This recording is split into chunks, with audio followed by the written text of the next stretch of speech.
कश्मीर जो कि आतंकवाद के लिए जाना जाता था, जहाँ पर लोग वोट देने के लिए घर से नहीं निकलते थे, लेकिन हमने देखा जिस तरीके से कश्मीर में अभी 2 दिन पहले चुनाव था और जिस तरीके से वहाँ पर वोटिंग हुई, लोगों ने बढ़ चढ़कर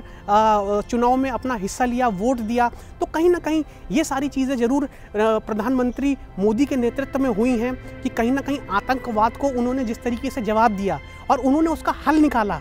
उसका जवाब किसी बंदूक या किसी आतंकवाद के माध्यम से नहीं दिया गया, उसका हल टेबल के माध्यम से लोगों के अंदर एक विश्वास जगा के, जिस तरीके से प्रधानमंत्री हमेशा कहते हैं कि किसी चीज़ का हल एक विश्वास से ही होगा। जब तक आप लोगों के बीच तक नहीं पहुंचेंगे, उनको इस बात का विश्वास नहीं दिलाएंगे कि सरकार उनकी है, उनके लिए है और हमेशा उनकी आगे आने वाली पीढ़ी के लिए सोच रही है, जब तक उस चीज़ का हल नहीं निकाल सकते। तो आतंकवाद हमेशा से भारत के लिए बहुत बड़ा मुद्दा रहा है। जिस तरीके से बांग्लादेश में हाल ही में देखने के लिए आया, जिस तरीके से श्रीलंका में हुआ, हाल ही में पाकिस्तान के उग्रवादी संगठन जिस तरीके से बीच बीच में आतंकवादी हमले करते हैं, तो कहीं ना कहीं इसके अलावा मुझे लगता है कि एक अहम मुद्दा जो प्रधानमंत्री के दिमाग में और प्रधानमंत्री चाहते हैं कि उनके कार्यकाल में हो, वो है परमानेंट सीट का मुद्दा, जिसके लिए भारत हमेशा से कहते आया है। और अब न केवल भारत, अब और कई मेंबर स्टेट्स भारत का इस बात पर खुलकर समर्थन करते हैं कि जिस तरीके से भारत है, भारत की जनसंख्या है और भारत की इकोनॉमी है,